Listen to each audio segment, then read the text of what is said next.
Steve Hassan here with my good friend Jon Atack in Nottingham, England. And Jon, many of you know him as a former Scientologist and also a principal of the Open Minds Foundation as well. And Jon and I, thank you for doing this. The focus of this meeting together that we're recording is to begin to disseminate information in an organized way regarding what I've called and other my colleagues have called cult apologists or cult defenders, academics. These are rabbit ears, academics who have published journal articles or books and said, there's nothing wrong with Moon. He's never lied. I researched it by asking Moonies, does Moon ever lie? Oh, no, he doesn't. And then the members hear from their lips and from their writings that there's no such thing as brainwashing, there's no such thing as mind control, and they're just new religious movements, leave them alone. And anyway, Steve Hassan never defines what mind control is, which has never been the case, even from my book in 1988. But they say that in writing. Steve Hassan has never said what it actually is. But one of the biggies of this cult defender, cult apologist field is a man named J. Gordon Melton. And Jon, I know that you have some things that you'd like to share regarding Melton, and I'll chime in with some of the things that I know about him as well. We'll start with him and then maybe go to Eileen Barker and then maybe mention a few other names, but we'll do another video another time and drill down a little bit further. How's that? It's good. I mean, Gordon Melton has been a problem for a long time. And this little group of people, they've been with us since the 1980s, and they defend the rights of people to belong to any group they choose to belong to, and they defend the notion that part of that liberty is to be exploited as much as the group wishes, and you have the right to be exploited. I understand the kind of liberal ideas that are behind this, but they are in a very dangerous situation. Now, the first problem I have with these people is they're mercenaries. They are freelancers. They are people who are paid money to give their opinion. With Gordon Melton, as far as I understand it, he's been paid money by the so-called Church of Scientology. There is, in fact, no organization called the Church of Scientology. That's a fiction. There are hundreds of organizations that gather together behind that. The organization that paid him is probably the Religious Technology Center. But putting that aside, we'd like to hear from Gordon how much he's been paid over the years. He's also been paid by the Children of God or Family of Love to defend them. This was a cult group that trained 3-year-olds to rape one another as a part of standard educational practice, and he's defended them. Also, Happy Hookers for Jesus was sending women out to recruit sexually. Yeah, I mean, you and I both know Dieter Roman, who was actually trained in the recruiting process under Moses David. And, to his horror and shame, spent, I think, 6 months sending women out to recruit men through prostitution, flirty fishing. Right. What other groups has Melton received money for? I know Om Shinrikyo. Om Shinrikyo. The cult flew him to Japan to defend them. Yeah, I mean, Aum, he and James Lewis, another mercenary working for the cult groups, actually went to Japan and declared publicly that Om Shinrikyo could not have been responsible for the sarin nerve gas poisoning that I think killed 12 people in the Tokyo. And injured thousands, 5,000 still injured. And a couple of days later, of course, Om Shinrikyo admitted it. So these guys gave their positive and definite opinion. In 2015, we had our lovely conference in Toronto, the Getting Clear conference, which still remains, I think, the most substantial examination of Scientology ever made. And the videos of it are available still, and I Yep. flew up for that and did some demos with you, John. We had a lot of fun, but during that conference, Professor James Bavely, who co-hosted with me, had actually spoke with Gordon Melton, and he was working on a book with Gordon at the time. And Gordon said that he would answer any questions that the participants had personally. So I bided my time a little while and was rather busy. But last year, I finally got around to it a year ago, and I sent him an email. And I said, he published this little book, which is called The Church of Scientology. And it's Studies in Contemporary Religion by J. Gordon Melton. And in this, I read this book and was quite shocked. The first thing that surprised me is this man claims to be a scholar. Well, I can only say that he's either childishly credulous or he is deviously insincere. I can't see any other possibility. The first thing I would say as a scholar is there isn't a single reference note in here. Not one. So I wrote to him and I thought, well, I won't make it difficult. I won't be confrontational. Let's see if we can have a dialogue. I said, there are just two things I'd like clarification on. The first is you claim that Lafayette Ronald Hubbard, the founder of Scientology, was a blood brother of the Blackfoot Pecuni Indians at the age of 6. Could you tell me why you believe that? The second is that he claimed to have seen recent evidence that Hubbard's claim to have sunk 2 Japanese submarines during World War II off the coast of Oregon was in fact true. So I said, could you clarify that for me? I received no reply. 3 months later, I resent the email. I received no reply. To this day, I've received no reply. Now, that was an opening salvo. That was a way of seeing how genuine he was in terms of discourse. Well, I just want to interrupt and say there's absolute categorical evidence that Hubbard was neither, right?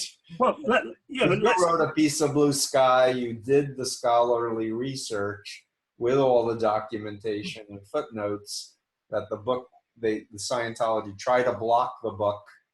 Yeah, I was sued in the US, I was sued here. Right, but they couldn't stop it because it was all factual. Yeah, that never, in fact, in all of the litigation, and I was involved in about 10 cases with Scientology, they never once questioned my factual reporting on Hubbard's life. Right. No point. Now, if you look to my book, here it is, Let's Sell These People A Piece of Blue Sky. There are, I believe, in the region of 2,000 reference footnotes. If you look to his book, there are none.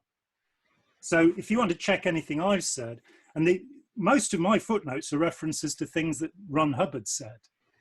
Right. First order sources. Yes, he is the source. So when he, for example, claimed to have been crippled and blinded at the end of World War II with physical injuries to hip and back, in case you thought they were psychosomatic, that he was, faced a almost non-existent future and so on and so forth, which was in a handwritten document written in 1965 called My Philosophy. That is contradicted absolutely by a 1957 issue by Hubbard, both of these things published by Scientology, where he says on the 25th of July, 1945, he was in Hollywood and he beat up 3 petty officers. So these are the conflicts that concerned me, that I found that Hubbard was either, as one Scientologist suggested to me, had 2 bodies at the time, one of which wasn't crippled and blinded, or he is a liar. And it seems to me that Melton has taken a large check, a large amount of money, and we'd love to know how much, Gordon, if you'd tell us, to repeat what he's been told by Scientology. Let me read you a little bit from the end of his book. And let me point out also that this book doesn't... Talking about Melton's book or your book? Melton's book. He doesn't make any reference to my book. No, he's 10 years after my book. And he just says, the critical literature, while concentrating on documents less favorable to Hubbard and Scientology, is weakened by its lack of access to the many pertinent documents housed in the church's archives. Now, he does actually, looking at it, he does give he talks about a few things. His references are basically hadn't even noticed them because the notes are not given in the text. But here they are. There are a few at the end here. There's a few pages of them. They're largely just references to Scientology's own materials. Now, I did rather more than that. I went through all sorts of archives. I read all of his Navy records, 800 pages. I read his FBI records. I read his father's Navy records. I talked with the Montana Historical Society about where he'd lived as a child. So forgive me, John. I'm going to interrupt you in the sake of time. Yeah. But what is clear is that academics who are claiming scholarship, that destructive groups are telling their members, hey, these scholars, know that we're legitimate. These are not scholars who are acting with propriety, with ethical standards, but they have an agenda. They're hired guns.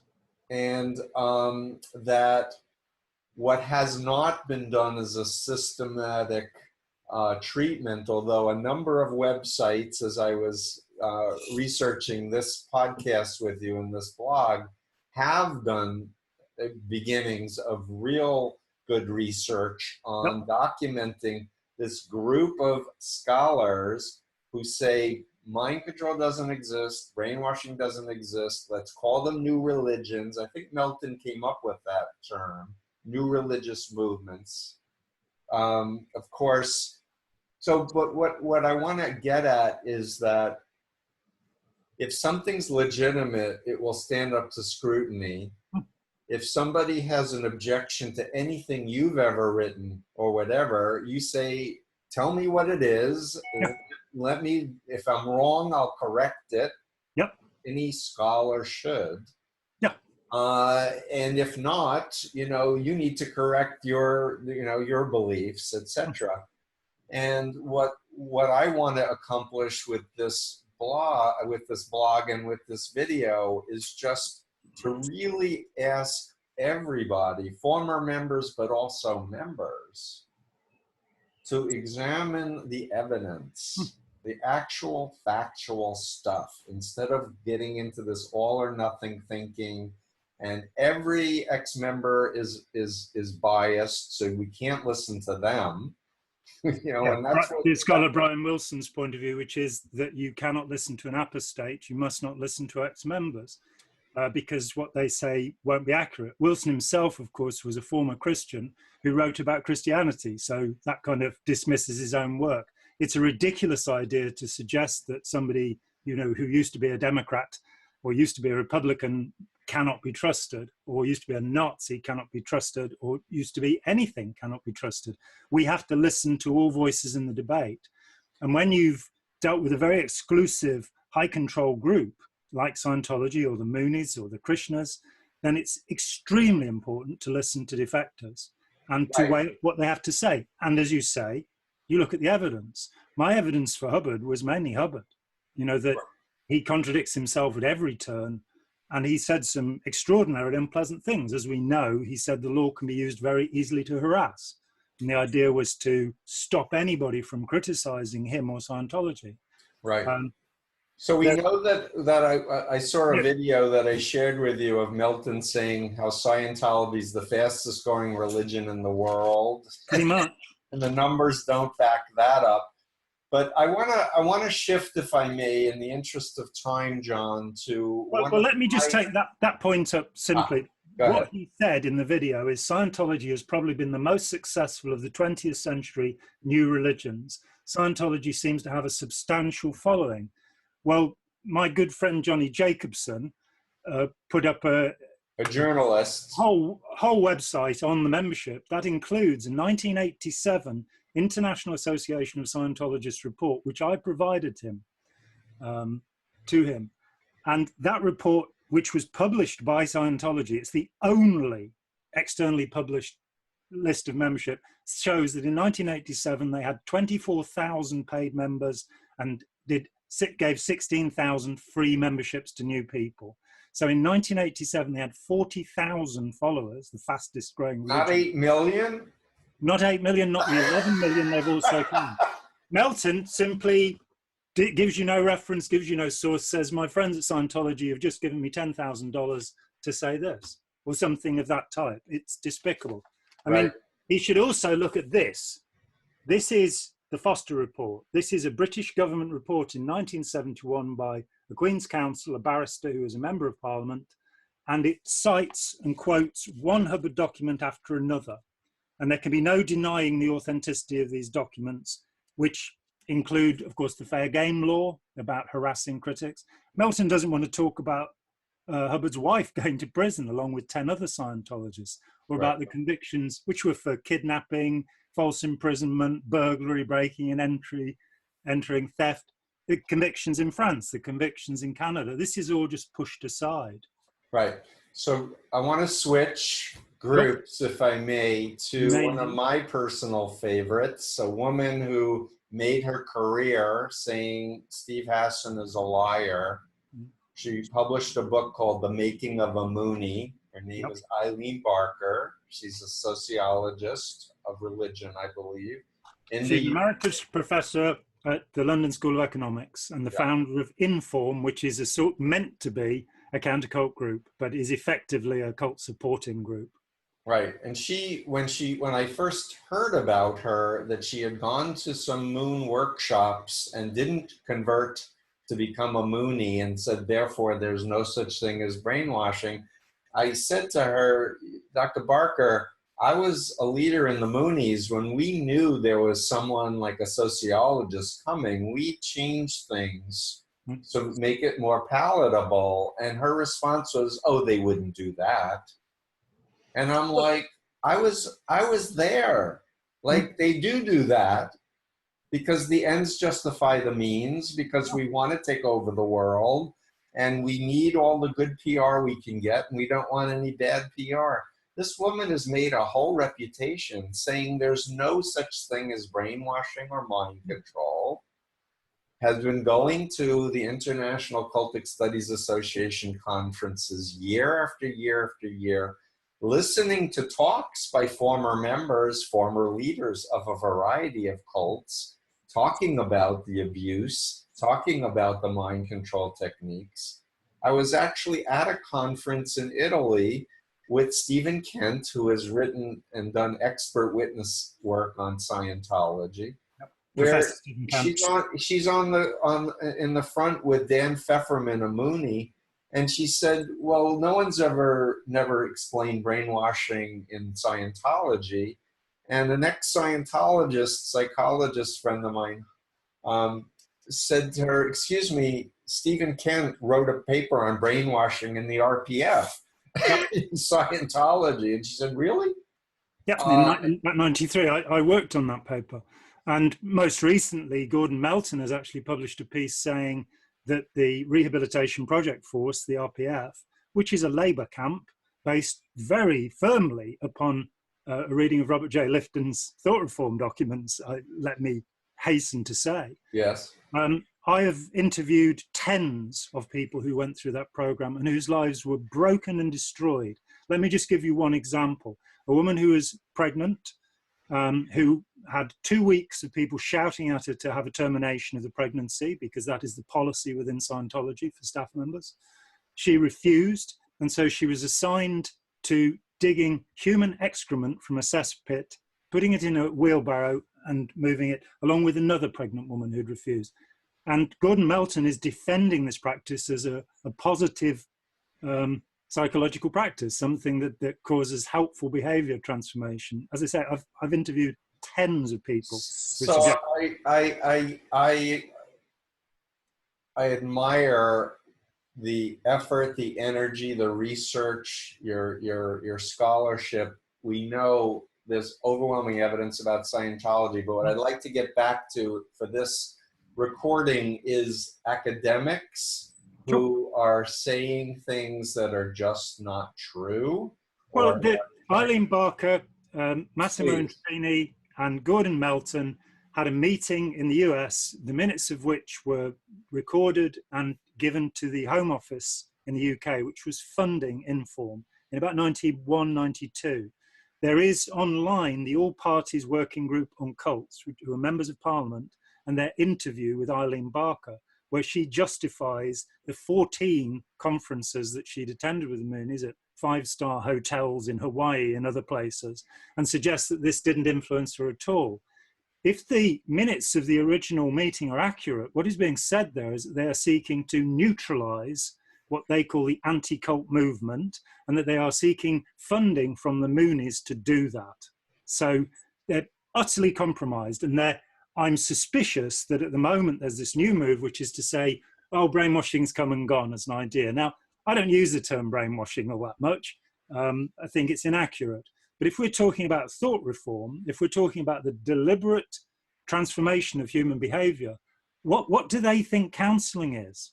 What, are there not ways of changing people's minds? What is persuasion? What is education? On the Inform site, it says we do not believe in thought control. And I'm kind of going, well, look over there. And if you follow me and look over there, didn't I just control your thought? So, or in the case of Scientology, where they say, walk to that wall, touch that wall, thank you, turn around, thank you, walk to that wall, thank you, touch the wall, and do that for a few hours. That's thought control and behavior control. Yeah, and we now do have pretty good scientific evidence supporting hypnosis. It has now been found that there is a different brain state involved in hypnotic states. So their argument, their tacky little argument, for which they are presumably being paid by cult groups. I mean, I know in '91, the Children of God, the Moonies, and the Scientologists came together and shared legal and intelligence strategies, how to harass your opponents, how to silence people. We're out here as private individuals, you and I. We don't represent massive organizations. I don't have a university behind me or anything. I had to stand, for myself, just as you have had to do, and defend ourselves against these paid mercenaries who with Eileen, I always felt that she perhaps had a conscience and felt that what she was doing was right. But I'm not so sure now. She's been criticized. I mean, our good friend Alexander Dworkin, I think in 2006, delivered a paper about Eileen Barker, which it used to be up on the FactNet site, basically going point by point, showing why her hypothesis about these groups is wrong. The main thing is these groups, a group like Aum Shinrikyo, which stockpiled enough sarin gas to kill 4 million people, cannot be thought of as a new religious movement, which we've got to just permit and let go along. There are groups that are dangerous. I'm not sure what their opinion would be of Al-Qaeda. Would they regard that as a cult? Would they regard that as a new religious movement? And that they then spread this label to say that groups that are therapy cults or commercial cults are now religious in some way. They've become new religious movements. Rather than new belief systems or something accurate, they've chosen a word that is inaccurate and they've stuck with it. Right, and I think the key thing that we're going to drill down on another future video and blog is just that there has been a deliberate conspiracy among some of the bigger cult groups against the critics, against the former members, against the media that's been trying to report on their activities. Well, it said that with Time Magazine alone, to silence Time for their article Scientology, the Cult of Greed, Scientology paid $20 million in legal fees.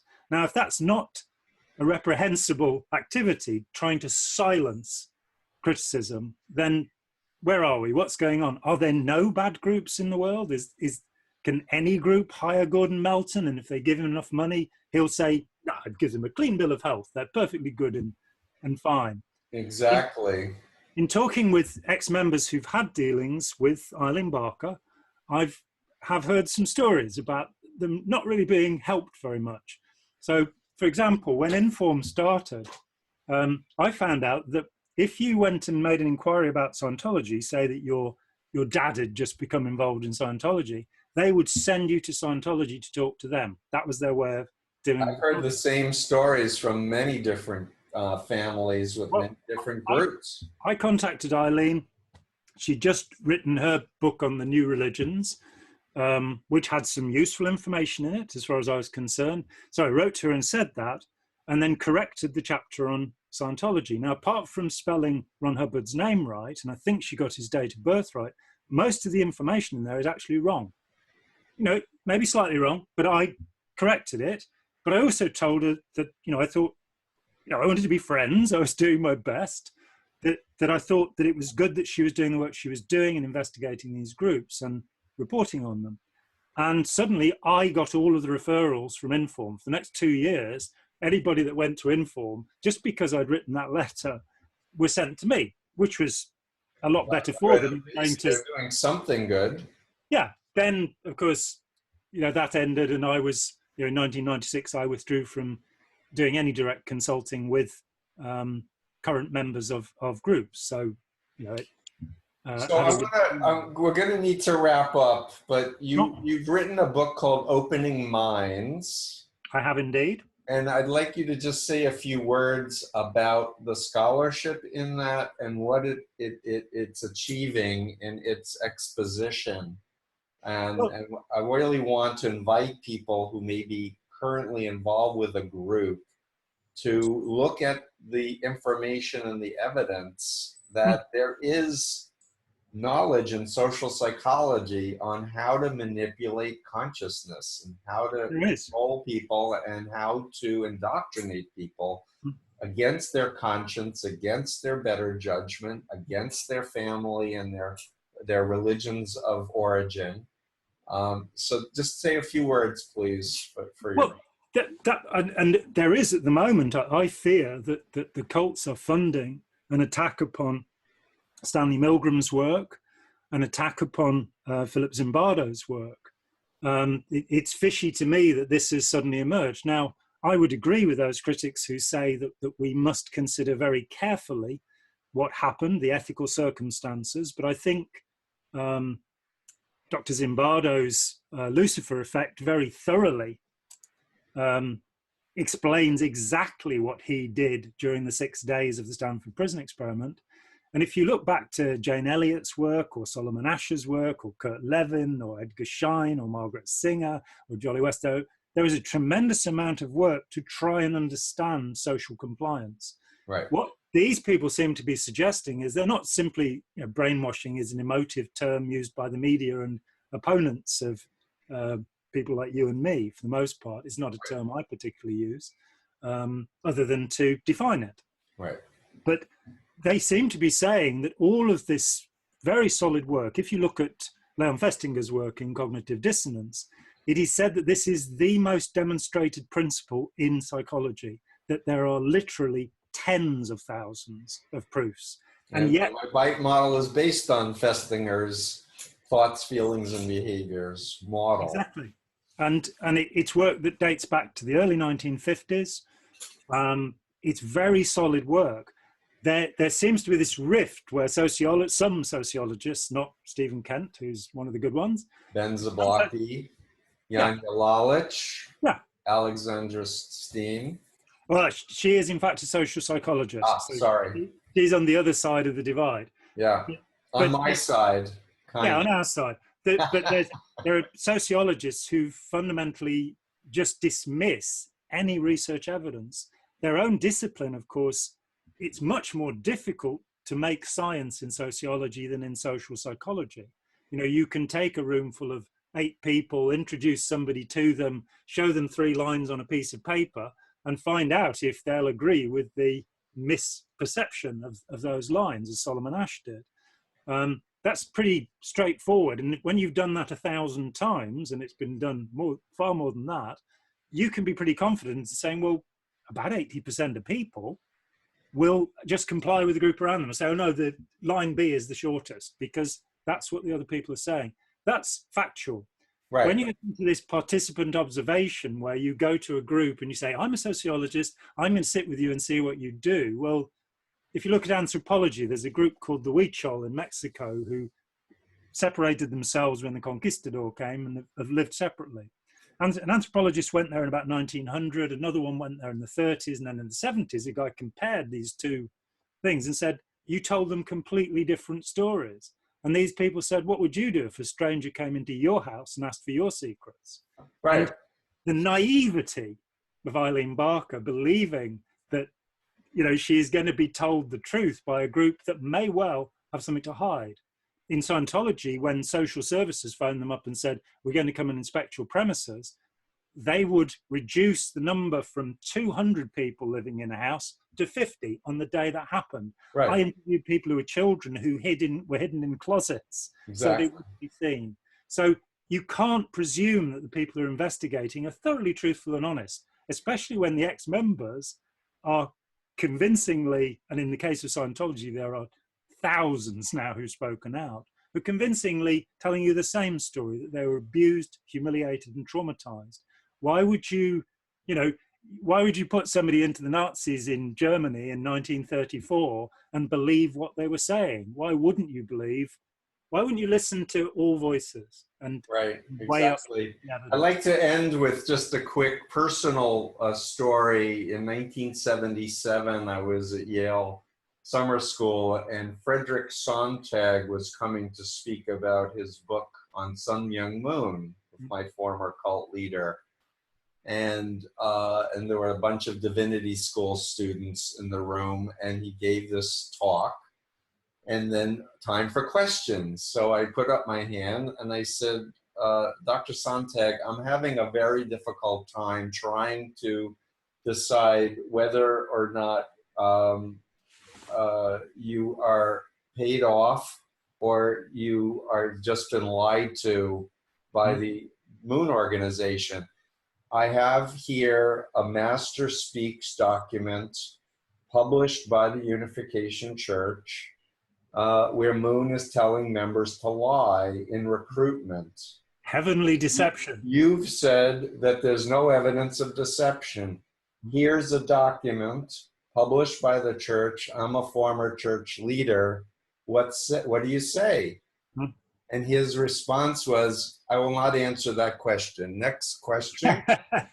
And he calls this next person, and the person said, how come you didn't answer his question? And his credibility was shot. It turned out the Moonies had ordered, I think, something like 30,000 copies of the book before it was published. They didn't write him a check to write, but they made it pre-ordered that he would make money from it and help promote it. And it's this kind of going to conferences and five-star hotels in order to have meetings and all of that, and the writing papers that again will get, we don't know if there was money specifically written to Eileen Barker or no trace of that. But we can say, I mean, she a couple of years ago published a statement saying that her husband had said to her that when she'd been with the Moonies, her personality changed. There is no such thing. And she wrote about this and said, it's not true. My husband's wrong. That's interesting. I didn't know that one. Well, listen, I thank you profoundly for all your continued good work helping people. I intend to have this with a blog with links to other research that's been done. There are many other names. Irving Hexham came up. Dominic Coates came up. There's a number of other cult apologists. James Lewis. Yes, yes, James Lewis. James Haddon comes to mind. Other people who have gone on TV saying there's no such thing as brainwashing, there's no such thing as mind control. But as you correctly said, we now have brain research. I believe there's a neuroscientist in the UK, Kathleen Taylor, who actually wrote a book called Brainwashing. Yep, very good book. Talks about the anterior cingulate cortex of the brain lighting up when people are in trance. Yep. When they're in a highly concentrated state. And of course, there is a lot more evidence. So. And there's also our colleague at Open Mind, the Open Minds Foundation, Yuval Noah's very precise work on evolutionary grounds for awe and fervor in people, which kind of switch off reasoning, and the Neurological Foundation for that. So, we will be publishing work in the next year. I look forward to that. And I want to thank you profoundly for doing this interview with me. Always a pleasure. Good work. Yes, thank you too.